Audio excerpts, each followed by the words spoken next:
रामदास बोढ़ाना, नाम सुना? गुजरात में श्री डाकोर जी का मंदिर है। डाकोर जी में द्वारिकाधीश विराजते हैं, अहमदाबाद के पास। द्वारिकापुरी में द्वारिकाधीश अलग है, डाकोर जी के द्वारिकाधीश रणछोड़ राय प्रभु। वो रणछोड़ राय प्रभु जो अब डाकोर जी में विराजते हैं, वो पहले द्वारिकाधीश मंदिर में रहते थे।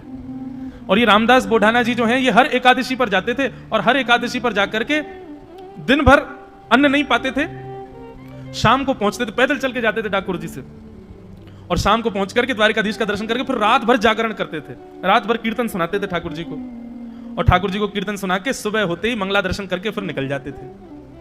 धीरे धीरे रामदास जी अब थोड़े वृद्ध हो गए, अब पैदल चल के आने में उनको दिक्कत होती थी बेचारे, जैसे तैसे फिर भी अपना नियम नहीं तोड़ते थे, हर एकादशी पर जाते थे द्वारिकापुरी। मन में एक बार कभी चित्त में भाव आ जाता था कि ठाकुर जी अब हम बड़े वयोवृद्ध हो गए, मुझे तो बस ये है कि अंतिम श्वास तक मेरे आपके एकादशी के दर्शन का नियम ना टूटे। ठाकुर जी को पता चल गई थी भैया अभी इतने वयोवृद्ध हो गए, अब ज्यादा इनसे आना जाना होगा नहीं, क्या करें।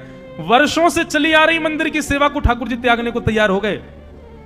रामदास बोढ़ाना आए और रात्रि जैसे ही जागरण करने लगे तो नेत्र बंद करके जागरण कर रहे थे, उनके चित्त में अपने आप ठाकुर जी मानो ऐसे दिखने लगे कि मंदिर का गर्भगृह खुल गया है और ठाकुर जी सचल रूप में बैठे हैं और कह रहे हैं, ए रामदास चल मुझको अपनी गोद में लेकर के चल दे, अब मैं तेरे संगी रहूंगा, तू जहां रहता वहीं रहूंगा, तुझे रोज रोज आने, तुझे हर एकादशी आने की जरूरत नहीं है।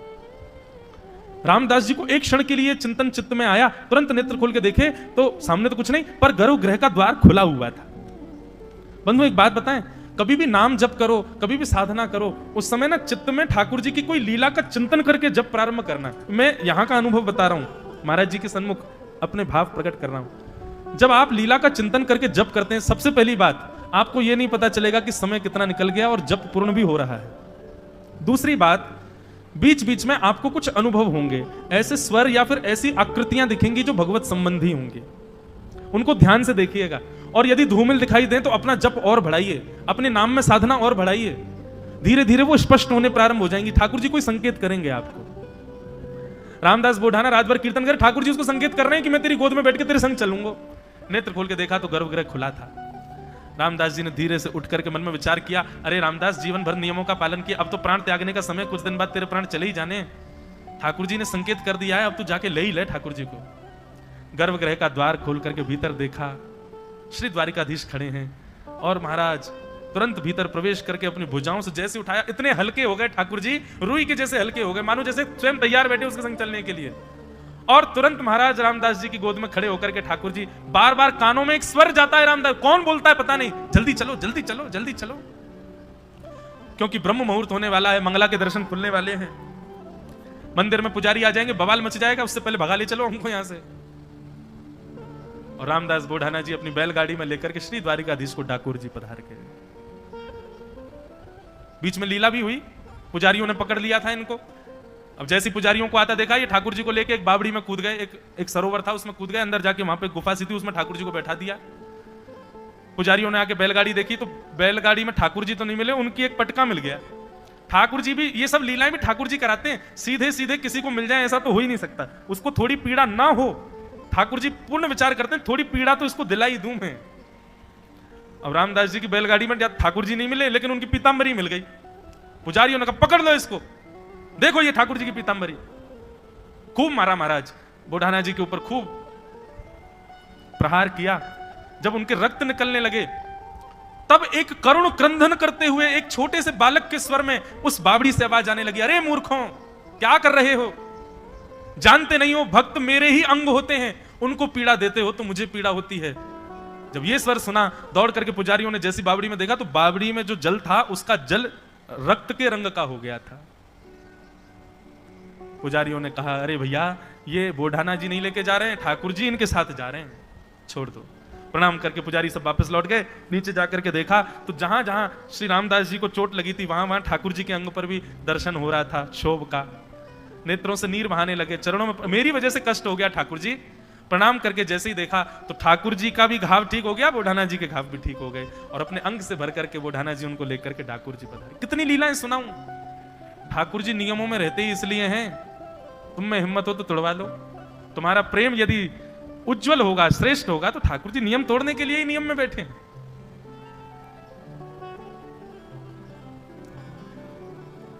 तो हम कहां से कहां पहुंच गए, कथा कहां चल रही थी? नारद जी वैकुंठ में एक संगीत का कार्यक्रम हुआ, तो मैं इस बात पर चर्चा कर रहा था कि कंठ मिले तो समझो भगवान की कृपा है। और कहां से कहां कथा चली जाए क्या, 1 महीना तक है, कहां जाएगी, लौट के तो यहीं आएंगे, भाव से चल रही है। तो एक संगीत का कार्यक्रम हुआ वैकुंठ में, बड़े बड़े संगीतज्ञ आए मंच पर, सब देवता भी बैठे थे। अब नारद जी का इतना अधिकार है कि नारद जी सब देवताओं से आगे निकल करके और भगवान की शेष शैया से कमर लगा के बैठते हैं, ठाकुर जी को प्रणाम करके। जैसे किसी का बहुत अधिकार होता है, गुरुजनों के बहुत समीप रहता है, ऐसे ही नारद जी सीधे जाते हैं और ठाकुर जी को प्रणाम करके शेष शैया से कमर लगा के बैठते हैं ठाकुर जी के चरणों के पास। भगवान पौड़े थे, नारद जी प्रणाम करके बैठ गए। हा हा हु गंधर्व गा रहे थे, नारद जी आंख बंद करके सुन रहे थे स्वरों को। ठाकुर जी नारद जी को देख रहे थे, नारद जी को देखते देखते भगवान को एक आनंद लीला सूझने लगी, अंदर मन में भाव आने लगा। बोले सब गाते हैं, कभी नारद गाता हुआ नहीं दिखा मुझे, क्या करें, नारद के पास बेचारे के पास कंठ नहीं है ना, गा नहीं सकता। तो भगवान ने एक लीला करी, अपने पैर के अंगूठे से नारद जी के चोटी घुमाने लगे गोल गोल। वहीं बैठे थे नारद जी, नारद जी पीछे मुड़े, जी जय जय आज्ञा। भगवान बोले इधर आओ। नारद जी पास गए, ठाकुर जी बोले तुम यहां क्या कर रहे हो? संगीत का कार्यक्रम हो रहा है, वैकुंठ में चल रहा है, सब लोग सुन रहे हैं, तो मैं भी सुनने आया हूं। भगवान बोले वो बात तो ठीक है, पर संगीत तो उसको सुनना चाहिए ना जिसको संगीत थोड़ा बहुत आता हो। तुमको सारे गामा पधा निसा भी नहीं आता, फिर यहां क्यों बैठे हो? चलो जाओ भजन करो अपना, निकलो यहां से। नारद जी बोले भगवान ऐसा अपमान तो मत करो। नहीं नहीं नहीं जाओ, जिसको संगीत का ज्ञान ही नहीं है उसको यहां आना ही नहीं चाहिए, चलो जाओ यहां से, और यहां बैठना है, संगीत सीख के आओ पहले। नारद जी को तो बड़ी अपनी, ऐसा नहीं कि उनको अपमान बोध होता है, पर हाँ सब देवता हंसने लगे, वाह उछल कूद के आगे जाके बैठ जाता है, ले ठाकुर जी ने भगा दिया। नारद जी सबको देखने लगे, मोटे मोटे आंसू। आजकल तो आज तक तो बड़ी प्रायोरिटी मिलती थी ठाकुर जी से, और आज ठाकुर जी कह रहे हैं जाओ यहां से। नारद जी बोले जय जय, अब देखना ऐसा संगीत सीख के आऊंगा, ऐसा संगीत सीख के आऊंगा, ऐसा संगीत सीख के आऊंगा, देखना आप। भगवान बोले ठीक है जाओ, अब निकलो यहां से, हमको सुनने दो। नारद जी बेचारे वहां से चले गए। ठाकुर जी तो विनोद कर रहे थे, आनंद कर रहे थे। नारद जी गए सीधे चित्रकेतु के पास, ब्रह्मा जी के पिए हैं चित्रकेतु। चित्रकेतु के पास जाकर के नारद जी बोले इस ब्रह्मांड में सबसे बड़ा संगीत का उद्गाता कौन है, सबसे बड़ा संगीत का ज्ञानी कौन है, उसका पता बताओ, मैं सीखने जाऊंगा। चित्रकेतु ने नेत्र बंद करके देखा, कहा बोले हिमालय पर्वत के ऊपर चोटी पर एक वृक्ष है, जहां पर भयानक भीषण सर्दी पड़ती है, वहां उस वृक्ष के ऊपर एक उल्लू बैठा है, वो उल्लू संगीत का सबसे बड़ा ज्ञानी है, जाइए। नारद जी महाराज हिमालय पर आ गए, उल्लू के पास बैठे, बोले गुरुदेव हमको संगीत सिखाओ। और महाराज उस भयावह सर्दी में नारद जी महाराज ने 2000 वर्ष तक उस उल्लू से संगीत की विद्या को ग्रहण किया, संगीत सीखा। केवल किस लिए? ठाकुर जी को रिझाने के लिए 2000 वर्ष तक संगीत सीखा। जैसे ही प्रणाम करके जाने लगे तो उल्लू महाराज बोले सुनिए, अपने संगीत को थोड़ा और तराशने के लिए ना कुछ समय आप महादेव के पास जाओ, कुछ दिन महादेव से भी संगीत सीखो, ठीक है। और 1000 वर्ष के लिए फिर नारद जी महाराज महादेव के पास गए, वहां संगीत सीखा। 3000 वर्ष साधना की संगीत की। और महादेव के यहां सीखने के बाद एक दिन महादेव ध्यानस्थ बैठे थे और नारद जी महाराज के स्वर को सुनकर के बस उन्होंने प्रसन्न होकर के आशीष दे दिया, वाह बहुत सुंदर, बस महादेव बहुत सुंदर बोलते हैं, उसके बाद क्या करना। 1000 वर्ष वहां साधना सीखने के बाद नारद जी बोले अब सुनाऊंगा ठाकुर जी को, मुझे भगा दिया था वहां से। अच्छा ये कोई प्रतिस्पर्धा या ईर्ष्या नहीं, ये प्रेम जहां प्रेमी होते हैं वहां ऐसी बात हो जाती है ना। नारद जी बोले मुझको भगा दिया था सभा से, तुम जानकार नहीं हो, अब देखना ऐसा कहूंगा, ये हा हा हु गंधर्व भी मेरे सामने नतमस्तक हो जाएंगे, अरे सरस्वती का स्वर भी मेरे सामने फीका लगने लगेगा। ठाकुर जी के प्रति थोड़ी सी लड़ाई झगड़े की भाव आ जाए यहां तक तो ठीक था, पर हा हा हु गंधर्व और सरस्वती इनके प्रति जो ईर्ष्या का भाव आया ठाकुर जी को ये प्रिय नहीं था। भगवान बोले नारद श्रेष्ठ तो हो गया, लेकिन ईर्ष्या आ गई इसके चित्त में। भगवान बोले एक लीला करते हैं। और तभी नारद जी महाराज वैकुंठ जा रहे थे तो रास्ते में एक सुंदर नगर पड़ा, बड़ा सुंदर। वहां के लोग इतने सुंदर कि किसी भी व्यक्ति को देख लो उसी को देखते रह जाओगे, इतने सुंदर। लेकिन हर व्यक्ति में एक कमी, किसी की एक उंगली नहीं है, किसी के एक पाम नहीं है, किसी का एक हाथ नहीं है, किसी की एक आंख नहीं है, किसी का एक कान नहीं है, हर व्यक्ति अपंग उस नगर में। नारद जी महाराज बोले कितनी सुंदर नगर, मैं 3000 वर्ष की साधना में गया, एक नया नगर ही बन गया, लेकिन भैया इस नगर में सब लोग अपंग जैसे क्यों हैं, एक भी व्यक्ति परिपूर्ण नहीं है। नारद जी ने एक भैया को रोका, सुनो ये कौन सा नगर है? और इस नगर के लोग इतने सुंदर हैं, मेरी तो नजर ही नहीं हट रही है, पर मेरे मन में संशय आ रहा है कि आप सब लोगों के हाथ पांव और ये हाथ पैर अपंग क्यों हैं? वो कहने लगे, अरे भैया बस पूछो मत, इस नगर का नाम है संगीत, और हम लोग जो तुमको दिखाई दे रहे हैं ना, हम संगीत की सब राग रागनियां हैं। मैं भीमपलासी राग हूं, वो जो बिना पैर के घूम रहा है ना बेचारा लंगड़ा सा, वो भैरव राग है, वो भैरवी राग घूम रहा है वहां पे, उसकी एक हाथ नहीं है।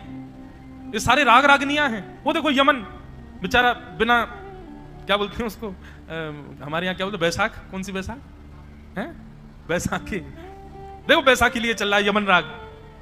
बैसाखी समझते हैं? कोई व्यक्ति यदि भगवत अनुग्रह से यदि उसको एक चरण नहीं होता तो बेचारा वो एक सहारा लेके जो उसको बैसाखी बोलते हैं। देखो वो यमन राग घूम रहा है, ये देखो भैरव की स्थिति देखो, भैरव भी बेचारा वहां पड़ा है। ये हम सब राग रागनियां हैं।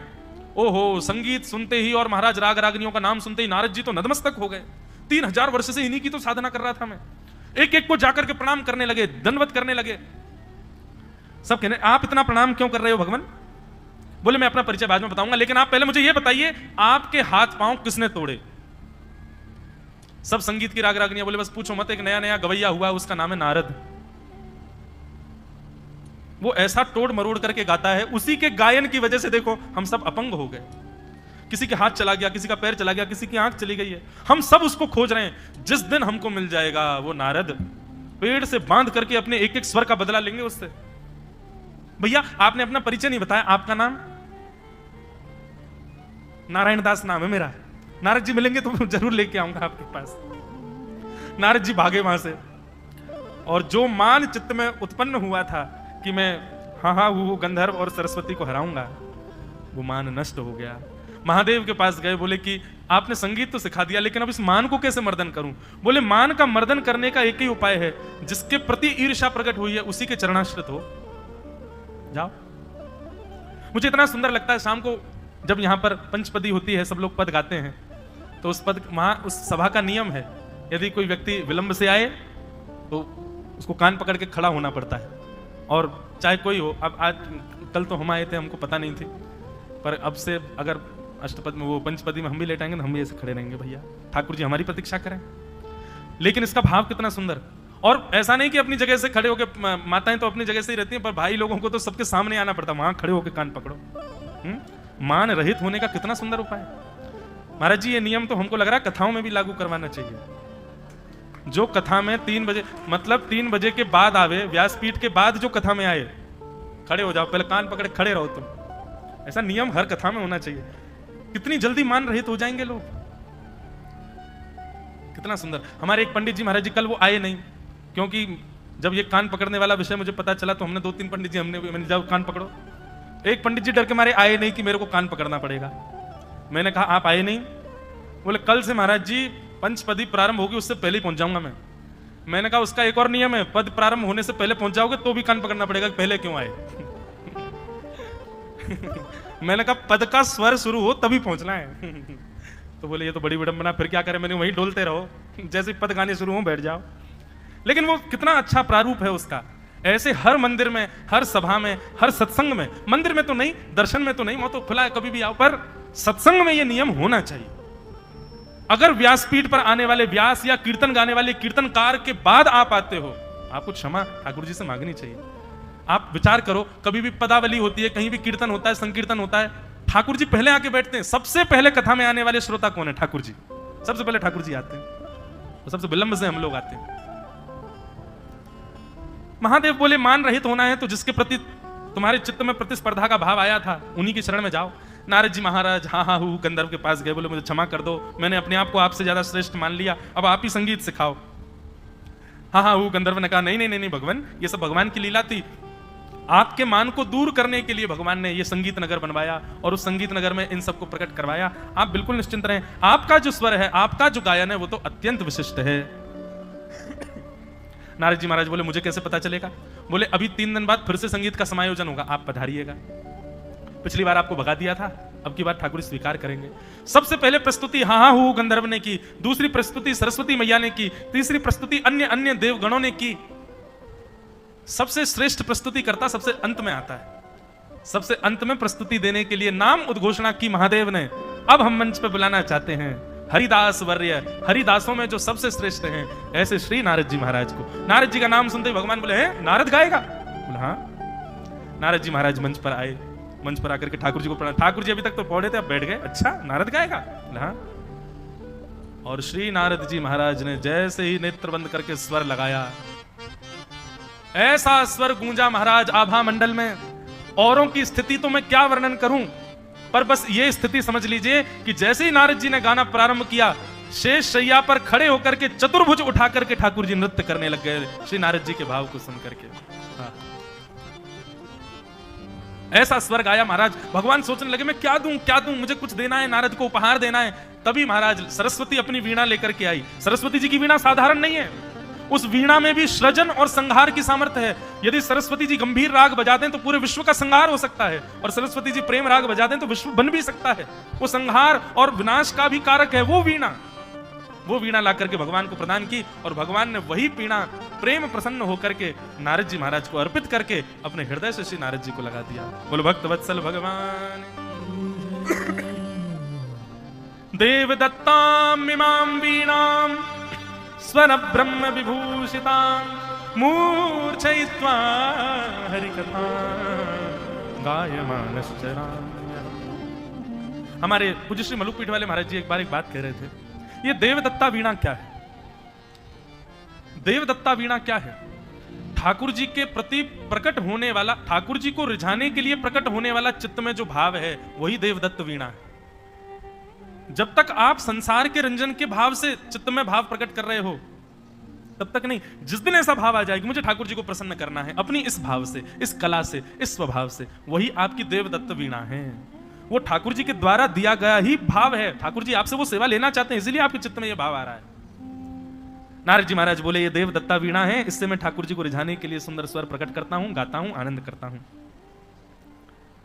और श्री नारद जी महाराज ने वेद व्यास जी से कहा, भगवान ये मेरे पूर्व जन्म की कथा का प्रभाव मैंने आपको बताया। समाधि लगा करके नाम जप से प्रेम करके मैं ठाकुर जी का इतना प्रिय बन सकता हूं, तो आप एक दिव्य ग्रंथ की रचना क्यों नहीं कर पाएंगे? आप समाधि लगाओ। और श्री वेद व्यास जी महाराज समाधिस्थ हुए। समाधि लगा करके श्री वेद व्यास जी महाराज ने ठाकुर जी के मधुर प्रेममय लीलाओं का चिंतन किया, और लीलाओं का चिंतन करने के बाद जब नेत्र खोल करके देखा तो सामने एक सुंदर संहिता तैयार हो गई। उसी ही संहिता का नाम क्या है? श्रीमद् भागवत महापुराण। बोलो भागवत महापुराण की जय। सम्यक हितम यासा संहिता, जो सबका हित करे वो है संहिता। ऐसी सुंदर संहिता का तैयार निर्माण किया। किस भाव से किया? भक्ति योगे न मनसी सम्यक प्रणिहिते मले अपश्यत् पुरुषं पूर्वं माया च तदपाश्रयाम् अनर्थोपशमं साक्षात् भक्ति योगमदोक्षजे लोकस्य जानतो विद्वान् चक्रे सात्वत संहिता। एक सात्वत संहिता का तैयार निर्माण किया जिसका नाम श्रीमद् भागवत हुआ। लोकस्य जानतो विद्वांस, लोक हित के लिए। और लोक हित किसमें है? लोक हित इसी में है कि लोक और इस लोक में रहने वाले समस्त प्राणी ठाकुर जी से प्रेम करें। ठाकुर जी के प्रति श्रद्धा, ठाकुर जी के प्रति आस्था, ये तो सबकी प्रकट हो जाती है, परंतु लोक हित इसी में है कि आप ठाकुर जी को प्रिय दृष्टि से देखो और उनके प्रति प्रेम भाव रखो। ऐसा प्रेम भाव आप सबके और मेरे चित्त में प्रकट हो, इसी के लिए वेद व्यास जी ने श्रीमद् भागवत की रचना की। अब भागवत की रचना के पश्चात वेद व्यास जी ने मन में विचार किया, घर घर में जन जन तक इसको कैसे पहुंचाया जाए। तब उन्होंने अपने ही पुत्र श्री सुखदेव जी का स्मरण किया, जो कि हिमालय पर जाकर के भजन कर रहे थे। बालकों के द्वारा वेणु गीत का एक श्लोक याद करवा करके भेज दिया। उस वेणु गीत के श्लोक को सुनकर के श्री सुखदेव जी महाराज अत्यंत व्याकुल हो गए ठाकुर जी की प्राप्ति के लिए, और व्याकुल स्थिति में अपने पिता के चरणों में आके प्रणाम करके बोले, भगवान ये वरहा पीड़म नटवर वपुः कर्णयो कर्णकारम, ये मोर मुकुट पहनने वाले, मकराकृत कुंडल पहनने वाले, वंशी का नाद करने वाले, ये इस श्लोक में दिखने वाले जो बालक है, ये कौन है? ये परब्रह्म है। और ये अगर ये परब्रह्म है तो फिर अपनी ब्रह्मता का त्याग करके इतने बालकों जैसी हरकत कैसे कर रहा है? ये अपनी प्रभुता भूल करके इस प्रकार ब्रजमंडल में, वृंदावन में लीला कर रहा है। ठाकुर पिताजी मुझे इनके बारे में जानना है, कृपा करके मुझे इनका विस्तार से वर्णन सुनाओ। तब वेद व्यास जी महाराज ने अपने पुत्र श्री सुखदेव जी महाराज को, ऐसा भाव आता है परीक्षा के लिए उनको जनक जी के यहाँ भेजा गया, आदि आदि क्रम हुए। सामान्य कथाओं में इनका खूब विस्तार किया, इसलिए यहां उन कथाओं का विस्तार करें जो सामान्य कथाओं में नहीं कर पाते। सुखदेव जी महाराज को भागवत सुना करके कहा, पुत्र अब इसका प्रचार करो। सुखदेव जी महाराज वही भागवत की गाथा लेकर के गंगा के तट पर गए। वहां एक प्यासा मिला जिसका नाम था परीक्षित, और उसी परीक्षित को श्री सुखदेव जी महाराज ने सप्ताह 7 दिन तक कथा सुनाई। पहले दिन मैंने एक बात स्पष्ट की थी बंधुओं, कथा 7 दिन नहीं सुनानी थी परीक्षित को। परीक्षित के पास दिन ही 7 थे, तो कहां जाते? उनकी आयु ही 7 दिन की थी। यदि उनको 1 महीना में मृत्यु का श्राप मिलता तो शायद सुखदेव जी के प्रवचन 1 महीने तक ही चलता। भागवत कथा की कोई अवधि नहीं होती बंधुओं, कितने दिन सुनो। अब जिस गति से अभी हम लोग चल रहे हैं, इस गति से तो चातुर्मास की कथा करवाओ, तब जाकर के कृष्ण जन्म होगा। महाराज जी आज्ञा कर रहे हैं, कराओ चातुर्मास और कराओ इनके। महाराज जी, और ये बात सत्य कह रहे हैं, हम गायत्री जब कर रहे थे उसी समय ऐसा एक दृश्य दिखा कि एक बार चातुर्मास के लिए आए हैं और यहां बैठ के कथा सुना रहे हैं। अब ये हमारे घर वाले सुन रहे होंगे तो डंडा लेके बैठूंगा, आने दो इसको, 4 महीने कथा करेगा। अब क्या बताएं, हम संसार की निवृत्ति की बात बताते हैं, लेकिन है तो हम भी गृहस्थी। लेकिन कभी योग बने, ठाकुर जी कृपा करें, सही में कितना आनंद आवेगा। यहां पर मुझे और भी तो सुख मिलता है ना। हमारे मुकुंद काका जी के श्री, मैंने तो आपसे कहा मुझे रोज एक अभंग सुनाएंगे, उसकी हिंदी व्याख्या भी सुनाएंगे, तो आप एक अभंग भी सुनाते हैं। आज इतना सुंदर एक गोपी का विरह भाव सुना रहे थे अभंग में। अब अभंग तो हमको याद होगा नहीं, लेकिन हाँ चातुर्मास जब होगा तब तो यहाँ पे हमको मराठी भी याद हो ही जाएगी, और फिर अभंग भी 1 आध दिन तो अभी मैं सुना ही दूंगा, 2-4 दिन में एक अभंग तो गाऊंगा। बहुत आनंद, बहुत सुख मिलता है। महाराष्ट्र के भक्तों की चर्चा सुन के एक अलग अनुभूति मिलती है। यहाँ के जैसा प्रेम और दैन्य सब जगह के भक्तों में देखने को नहीं मिलता। एक प्रकार से मैं कोई तुलना नहीं कर रहा हूं, पर हाँ यदि मेरे स्तर से देखो, मुझसे कहो, मुझे जबकि इतने ज्यादा चरित्र यहाँ के वैष्णवों के पता भी नहीं है, पर जिनके भी पता है अद्भुत है, अतुलनीय है। दैन्य और प्रेम की एक अद्भुत पराकाष्ठा है महाराष्ट्र के भक्त चरित्रों में। तो कभी चातुर्मास भी करेंगे और 4 महीना कथा सुनाएंगे और 4 महीना तक खूब उपासना साधना करेंगे, गंगा जी में खूब डुबकियां लगाएंगे, आनंद करेंगे। और चातुर्मास का समय भी श्रावण के आसपास ही आता है, तो उस समय तो यहाँ और सुंदरता, हरियाली चारों तरफ, ऊपर से मेघ गरजेंगे, बरसेंगे, और महाराज गोमती गोदावरी जी भी अपने पूर्ण चरम पर बहेंगी। पता ही नहीं चलेगा कब कहाँ डूब रहे हैं, पाम ही नहीं पाएंगे, उठा उठा फेंकेंगे एक दूसरे को, खूब आनंद भी होता है। तो कभी योग बने, व्यासपीठ से निकली बात, तो कभी ना कभी तो ये भी क्रम बनेगा। तो श्री सुखदेव जी महाराज ने परीक्षित को इसलिए 7 दिन में कथा सुनाई क्योंकि परीक्षित को 7 दिन में मरने का श्राप था। बाकी वो इस भाव से नहीं गए थे कि 7 ही दिन सुनानी है, जब तक इसकी अंतिम श्वास नहीं आएगी तब तक कथा श्रवण कराएंगे। कथा श्रवण का नियम ऐसा ही लीजिए कि जब तक श्वास चल रही है तब तक हम भागवत के आश्रय में आश्रित रहें, तब तक सत्संग हमारा कभी छूटे ना। अब यहां प्रश्न किया, महाराज ये परीक्षित कौन है, इनके बारे में हमें बताओ, इनको 7 दिन में मरने का श्राप क्यों लगा? श्री सुखदेव जी महाराज बोले, अब यहां से महाभारत का प्रसंग प्रारंभ होगा। यदा मृधे गौरव संजयानां वीरस्वथो वीरगतिं गतेषु व्रकोदरा विक्त गदा विमर्श व्रगनोरुदंडे धृतराष्ट्रपुत्रे। अब यहां से महाभारत का प्रसंग प्रारंभ होगा। हम प्रारंभ तो कर देंगे, लेकिन फिर 1 घंटा लगेगा उसके विश्रांति में। आज का नियम थोड़ा सा सुन लें। अभी कथा 6 बजे, अभी हम पद गाएंगे, वृंदावन रसामृत आप सबको प्रति प्राप्त है। उसके पश्चात 7 बजे से 8 बजे तक यहाँ पर पंचपदी होगी जो नित्य होती है। 8 बजे के बाद आप सब लोग प्रसादी पा लीजिएगा। 8:30 बजे तक प्रसाद पाकर के पुनः यहाँ उपस्थित हो जाना। हमारे श्री गिरधर लाल जी विराजमान होंगे। और फिर अभी कुछ मन में तो आया नहीं है कि क्या उत्सव करेंगे, जो मन में आता जाएगा। होली भी कर देंगे, डोल भी कर देंगे, नंदोत्सव भी कर देंगे, सारे उत्सव आज ठाकुर जी के यहाँ करेंगे। और उत्सव करने का कारण अब यहाँ होते रहेंगे, 2-4 दिन बाद, 5 दिन बाद फिर एक उत्सव करेंगे। ठाकुर जी भी 1 महीना यही, हम भी यही है, कहाँ जा रहे हैं, तो यही उत्सव करेंगे, आनंद लेंगे ठाकुर जी का। बंधुओं, ये जो पद आपको प्रति प्राप्त हुई है 15 अप्रैल 2023 को, महाराज जी ये पद की विशेषता ये है कि अभी वृंदावन में खूब वैष्णव इसको गाते हैं। लगभग वृंदावन आने वाले हर वैष्णव इसका पाठ करते हैं। और ये एक वर्ष पूर्व गांधी धाम में हमारी वृंदावन रसामृत के विषय पर 4 दिन की चर्चा थी।